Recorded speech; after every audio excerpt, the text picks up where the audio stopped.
At 26, I never imagined my life would take a turn straight out of a movie.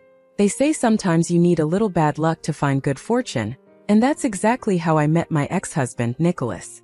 Hi, my name is Marian. It all started at a restaurant with a group of friends. Little did I know our charming waiter Nicholas would become a much bigger part of my story. I found him really cute. Then one of my friends, thanks to a bit too much alcohol, decided to let Nicholas know that I was interested. Nicholas grabbed my number, and we started getting to know each other better. It turned out there was more to Nicholas's story. He had a single mom, Victoria, and they were both working like crazy, juggling all sorts of jobs just to make ends meet. But you know what? I did not judge him based on that. I admired him and his mom for their hard work and determination. They were making it work against the odds. Things moved pretty fast, and within a year of dating we decided to get married. Maybe it seemed a bit quick, but Nicholas treated me like a princess with all he had, and Victoria was nothing but sweet to me. Even my parents gave us their blessings. Now that I look at it, I wish I could have seen it sooner. It all seemed too good to be true. Nicholas used to live with his mom before, but shortly after our wedding we found our apartment, and just to clarify, it was financed with my money. At the time I didn't have an issue with it. We were a team. Nicholas was still working as a waiter while juggling various side gigs. Both of us chipped in for our household expenses. Admittedly, I contributed a bit more, but as long as he was trying his best, it did not matter to me. I spent most of my time at home since my job allowed remote work. Nicholas, on the other hand, headed to work, sometimes even on weekends. One day, Nicholas came up to me and said he wanted to talk about something. Hey babe, can we talk about something? Of course. What's up? You know, my mom's been having a tougher time lately. She's getting older, and managing the household by herself has become a bit harder for her. Oh yeah, poor Victoria. Yeah, I mean, she's struggling with a few things, bills and all. I was thinking, would it be possible for you to send her some money? You know I'm saving up for the business. Well, yeah. How much are we talking about? Not too much, just to help her out. Maybe $600 for now. Yeah, absolutely. Well, I initially thought it was a one-time thing. Sending over $600 wasn't a major concern. So I went ahead and transferred the money into her bank account. But then I realized this was just the tip of the iceberg. Victoria started asking for money way more frequently, for groceries, electricity bills, you name it. If there was an expense, she'd reach out for cash. I was her emergency contact when she needed to go to the flea market because she would make me pay for it. She even began taking me to stores like Target to buy appliances and stuff for her home. She started buying stuff she didn't even need. It was getting seriously out of hand. I brought this up with Nicholas, hoping he would say something to Victoria, but he explained that he found it hard to say no to his mom. The problem was that I was essentially taking care of two households. I had my own financial goals, like saving up for a house or maybe a new car down the line. The need to save was crucial, so I had to make a move. I called Victoria up. Hey Victoria, how are you? I'm very well, dear. I was just watering the herb pots in the kitchen, you know? Yeah, it's important to keep them all fresh. Tell me about yourself. When are you coming to see me? I've been missing you. We could go have a day out and have some fun. About that, I've been meaning to talk to you about something, Victoria. Yes, my darling, what is it? So, I've been helping out with money, you know, covering groceries and bills. But to be honest, I can't keep doing that anymore. Wait, what? Does Nicholas know about this? He's the one who asked you to help me out. Yeah, I get that, but I also have to think about my future, like saving up for stuff, you know? Seriously? So now my needs do not matter? Asking for help isn't exactly fun for me either, Marian. It's not like that. I'm not saying your needs don't matter. I just can't keep throwing money around. This is unbelievable. Nicholas told me you would take care of me, and now you're changing your tune. It's not about abandoning anyone. I'm not saying your needs don't matter. I just can't mess up my own financial situation. And, you know, I have to be honest. I've noticed some things too, like buying that microwave when the old one was perfectly fine. On those trips to Target, you load up on stuff you don't even need. We end up in expensive restaurants and malls in the name of spending quality time, and I end up paying for it every time. Well, I deserve to treat myself sometimes. You're just a selfish woman, Marian. You're just like all those other people who turn their backs when things get tough. Well, you know what? Don't bother helping at all then. I don't need your selfishness in my life. And then she just hung up on me. I tried calling her a bunch of times and even got Nicholas to give it a shot, but when he got through to her, she straight up told him she didn't want to talk to me unless I was still handing out the cash. I was genuinely shocked. It felt like she was just using me, like our relationship only mattered if I was giving her money. It felt like I was just a walking ATM to her. I found it really disrespectful, so I talked with Nicholas. I told him that if she had such conditions to talk to me again, I didn't want to engage with her at all. I cut her out of my life, as simple as that. Nicholas still went to visit her, but she never bothered coming over to our place. Life moved forward, but after seeing her true colors, I wasn't exactly prepared for what came next. One day, Nicholas went out to grab some pizza for dinner and left his phone behind. That thing started ringing non-stop.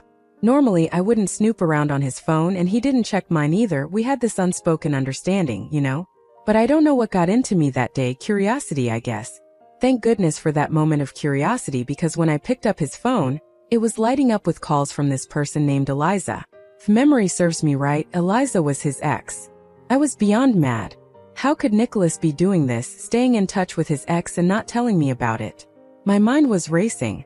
What else could they be up to? Were they hooking up behind my back? I took a deep breath, tried to chill, and opened his phone. First, I checked if they had been texting each other. Nope, not any text. Then I went ahead and checked their call history. There was nothing there as well. No outgoing calls, just the ones he recently received. So I thought I was overthinking it. Maybe Eliza had some kind of emergency and needed to get in touch with Nicholas. Yeah, that made sense. But I couldn't be sure. I knew I couldn't just straight up ask him about this mess. Instead, I took down Eliza's number on my phone and waited for Nicholas to get back. He showed up with dinner, and I kept my cool and acted like everything was peachy, but I didn't sleep at all that night. I had no clue how to handle this whole situation. Should I confront Nicholas? Should I confront Eliza? I was so stuck. So I figured, why not drop Eliza a text from my phone just to see what's what. Hey, is this Eliza? Yeah, who's this? I'm Marion. I guess you might know me as Nicholas's wife if you're aware he has one. Oh yeah, I know. What's up? You were calling Nicholas yesterday. What for? Oh, nothing much. I just wanted to know if Nicholas was free today. I thought he could babysit Philip for the day. I had some plans. Philip? Philip, our kid? Didn't you know? I hope this is a sick joke you're playing on me. Oh my God, you've got to be kidding me. He hasn't told you? Not a word. Wow. Yeah, we have a child together. It makes sense why he never let me come over. He told me you knew about this and didn't want me or Philip anywhere near you. I'm sorry he did you dirty. Are you there? I can't believe this. Thanks for letting me know. I couldn't believe what I had just read. I was completely shaking. I couldn't wrap my head around it. Nicholas had a whole baby while I was here juggling our bills and even his mom's expenses. I was working my tail off, all for a better future for us. I was giving him all of my love and support, and this is what he did to me. The whole day went by, and I was just waiting for him to get back from work. How the heck did things turn out like this? Angry doesn't even cover how I felt. I was hurt. When Nicholas finally walked in the door, I didn't waste a second. Nicholas, we need to talk. I know what you've been keeping from me. What? What are you talking about? Don't play dumb, Nicholas. I know about Eliza and Philip. How did you find out? It doesn't matter how I found out. What matters is that you kept something this huge from me. How could you? Marion, just listen. No, you listen. When did all of this happen? How old is Philip? Were you with me when this was going on? I need to know the truth, Nicholas, the whole truth. Philip is almost 2 years old now. Well, Eliza and I hooked up while you and I were dating. It was a mistake, a stupid one. It meant nothing. I had real feelings for you. Wow. While we were dating, you cheated on me. Did she tell you about the baby? Yeah, she did. When she found out she was pregnant, she told me. She said she wanted to keep it and asked if I was in or not. And what did you say? Well, after that, I did see her for another 3 months, but then it hit me, Marion. I realized that I loved you and that you were the one I wanted to be with. So I told her I'd be there for the kid, but that my heart was with you. So you saw her for 3 months while you were with me? Yeah, but that made me realize that I wanted you, and that's when I proposed to you. Wow. Let me get this straight. You are telling me that you proposed to me right after you were cheating on me for 3 months? And on top of that, you were hiding the fact that you had a child with her? You've got to be kidding me, Nicholas. This is beyond immature. Oh my God, you and your shitty excuses. Just pack your bags and leave. I kicked Nicholas out. He deserved it. My life felt like it had been turned upside down. And I went ahead and got a divorce from him. I needed some time to heal, so I went over to my parents' place for a couple of months. They were incredibly supportive and showered me with love during that tough period. Family makes a difference in your darkest times. After spending those 2 months with them, I realized I needed to pick up the pieces and reconnect with my friends. My social life had taken a major hit, and while I wasn't completely over what had happened, I knew I couldn't stay in that low place forever. It's not easy bouncing back from a failed marriage. I decided it was time to start putting myself out there again. Slowly, I managed to get my life back on track. Hanging out with friends became a regular thing, and I even dipped my toes back into the dating scene. It didn't lead to much, just some disappointing dates and not much else, but I was trying. Then one day my dad gave me a call with some surprising news. My grandma Sophia from my dad's side had passed away. I used to spend a lot of time at her house when I was younger. Attending her funeral was tough, and then my dad gave me another piece of news. We went through Mom's will, and there's something you should know. She left you $2 million. Oh wait, what? $2 million? Yeah, she thought a lot about you and always loved you. I don't even know what to say. That's a lot of money. She always cared about you a great deal. I knew she was going to do this. I wasn't entirely shocked. My family was well off and my grandparents were even wealthier. Being the only grandchild, I kind of knew this would happen at some point. I just didn't expect it to be this soon. After inheriting that unexpected sum, I was left with a lot of choices to consider. Suddenly, I had a huge amount of money and a whole world of possibilities laid out before me. Instead of diving into impulsive spending, I made one clear decision. I would sell my apartment and buy a house. So I went ahead and signed the deal, getting myself a stunning new place. It was exciting, but it also meant I had to move out. There were still some of Nicholas's things hanging around that had been untouched since he left. It was a chapter one needed to close, so I called him over. It was super weird when he showed up. We were both in this limbo of not knowing what to say. He packed his things, and just as he was making his exit, he finally broke the ice. So you're moving out, huh? Yeah, finally making the jump. Are you seeing someone new? Or is it just you? It's just me. Got myself a house over on 12th Avenue. Oh nice. 12th Avenue, huh? That's some good real estate. It must have been an expensive purchase. Yeah, it's a cool spot. I got a little boost from my grandma. She passed away and left me $2 million. Wow, seriously? Well, good for you. I'm sorry about your grandma. Yeah, thanks. Anyway, I've got to run. Yeah, no problem. I'll head out. With all my stuff moved and the chapter closed, I settled into my new place. Life was looking up. Let's just say it was a pretty posh neighborhood. I made friends with my neighbors and we used to enjoy wine together on the weekends.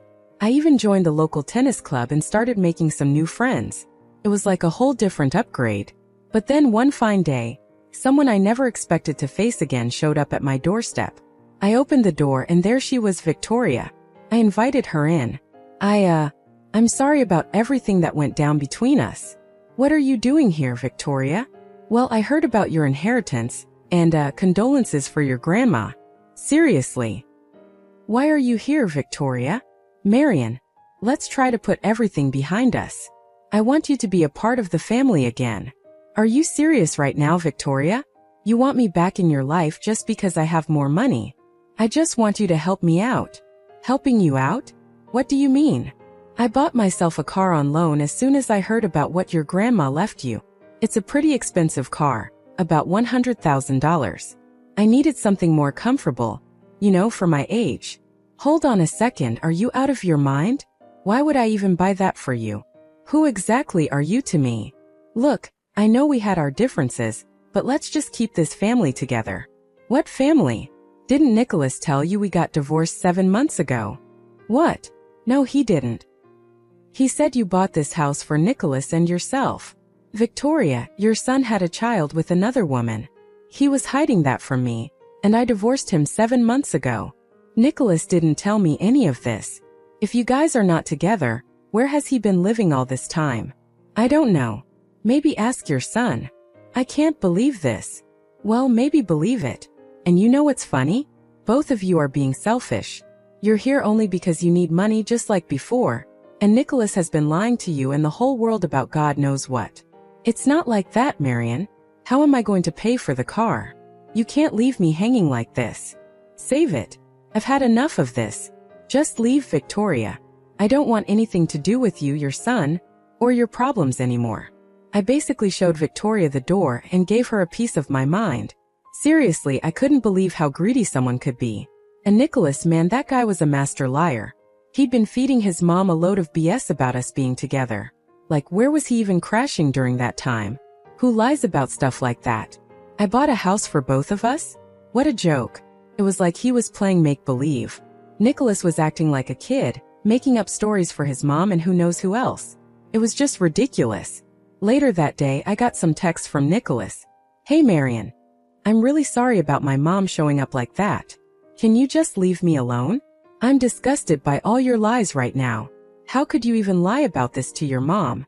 Did you conveniently forget to mention her grandchild? I know I messed up big time. I was crashing with Eliza and Philip, and I told her I was with you. I didn't want her to think how big of a screw-up I am. Wow, my mom's pushing me to help pay off her car loan. I don't know what to do. Wow, really begging for help right now, huh? Pathetic. Why don't you ask your make-believe family for help? Marion, please. I messed up. I'm desperate. Nicholas, I'm not your naive wife you can manipulate anymore. I recently blocked Nicholas's number. It's been a while since the drama happened, and I can't believe the relief I feel. It almost seems like things are coming back around karma for Victoria and Era, you know? I'm not sure if they ever dealt with the car situation, but they're certainly facing consequences for their actions. They treated me awfully, and now life's giving them a taste of their own medicine. On a brighter note, my life is fantastic. I even met someone new. This experience has definitely been a lesson. Background checks are a must from now on. After all, what goes around comes around, and my intentions were always good, unlike theirs. You reap what you sow, as they say.